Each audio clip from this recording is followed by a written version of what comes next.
This is the Space Shuttle. It's kind of like a space plane.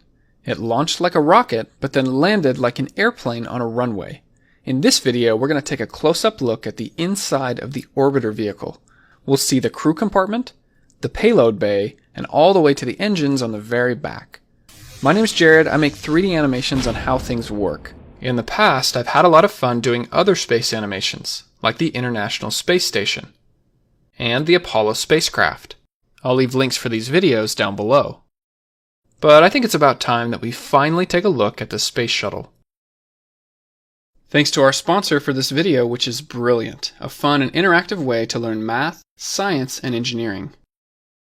The Space Shuttle was used by NASA for 30 years and flew 135 missions. 2011 was the last time the Space Shuttle was flown. The Space Shuttle consists of the orbiter vehicle, the orange external tank, and then the two white solid rocket boosters, or SRBs for short. The external tank is basically a big fuel container for the three main engines. The two SRBs each carry their own fuel. This is a partially reusable system. The orbiter and the two SRBs are reusable, but the external tank was not reusable. They had to make a new one for each mission. Keep in mind that a lot of people call this part the Space Shuttle, even though technically this is just one part of the Space Shuttle. So orbiter vehicle or Space Shuttle. Sometimes these terms are used interchangeably. Let me show you what a typical mission looked like. The Space Shuttle was launched from Kennedy Space Center in Florida. The two SRBs did most of the work for the first 2 minutes. At that point, they were detached and fell back down to the Earth, where they would be recovered and used for a future mission. The three main engines are on their own for the next 6.5 minutes. After that, the orange external tank was separated and it fell down to the Earth, where it burned up in the atmosphere. The three main engines are now dead weight and won't be used for the remainder of the mission. The last push to get into orbit is done by the two smaller OMS motors. Now the shuttle will circle the Earth once every 90 minutes. That's a speed of 28,000 kilometers per hour. The payload bay doors will be opened once they are in space, and in fact, for most of the time, the orbiter will be facing backwards as it orbits the Earth. This protects the astronauts in case of any space debris. Many of the missions were around 320 kilometers high, but some missions went as high as 550 kilometers. Anywhere in this area is called low Earth orbit, and it's where all of the shuttle missions happened. At the end of a mission, the OMS motor fires up to slow the spacecraft down. It doesn't change the speed by much, but it's enough to send it on a path back through the atmosphere. And things are going to get a little hot. This part is called re-entry. Once we're close to the ground, the orbiter glides down to the runway. The wheels are extended, and the orbiter lands similar to an airplane. This red parachute helps to slow it down on the runway. Now remember, the orbiter is reusable. Before the Space Shuttle, launch vehicles were only designed to be used once. You had to build a new one for each mission. But with the Space Shuttle, the orbiter vehicle could be reused for many missions. There were 5 of them built to travel into space: Columbia, Challenger, Discovery, Atlantis, and Endeavour. And actually, there was another one called Enterprise, the very first orbiter to be built. This one never flew in space, but it was only used for tests here on Earth. Challenger and Columbia were both destroyed in accidents, but the other 4 orbiters can be found in museums here in the United States. Let's take a closer look at the orbiter.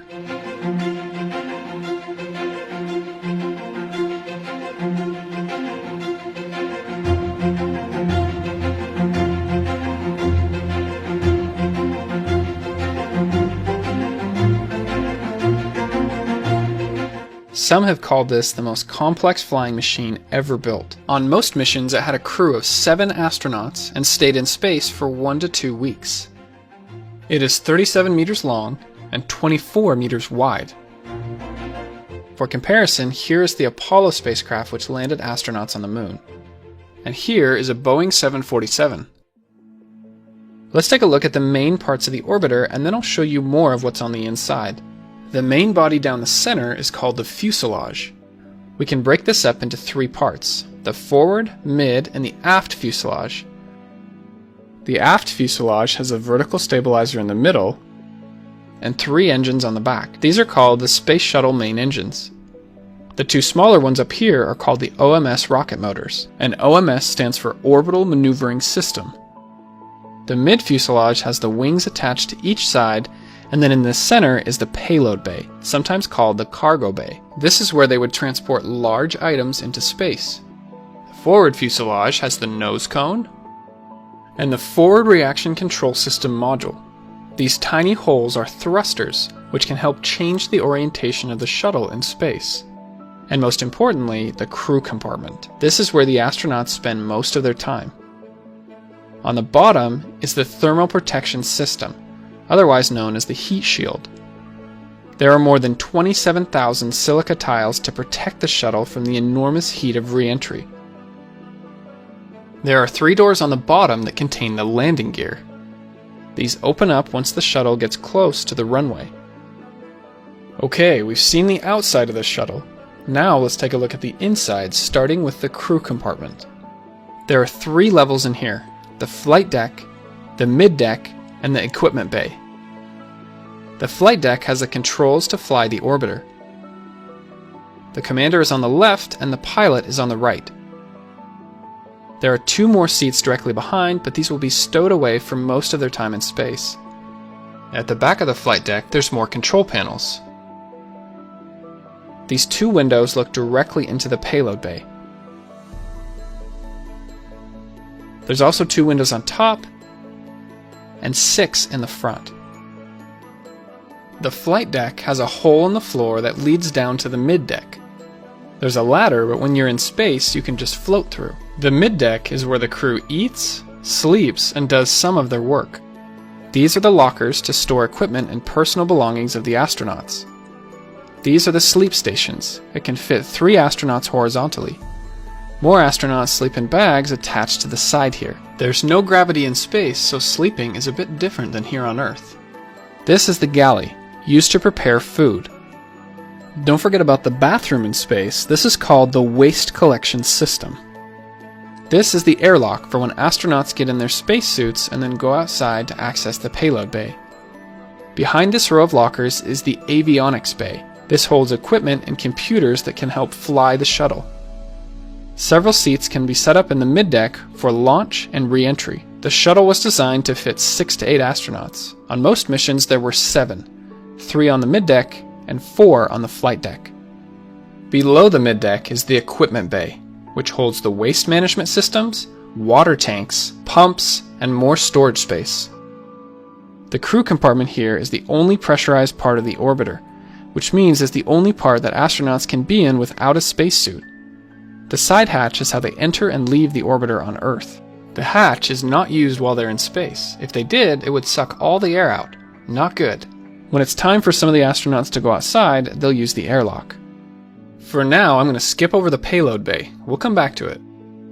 The engines are in the aft fuselage, which is in the very back. This is the thrust structure, which contains 3 holes for the Space Shuttle main engines. These are RS-25 engines, which are powered by liquid hydrogen and liquid oxygen.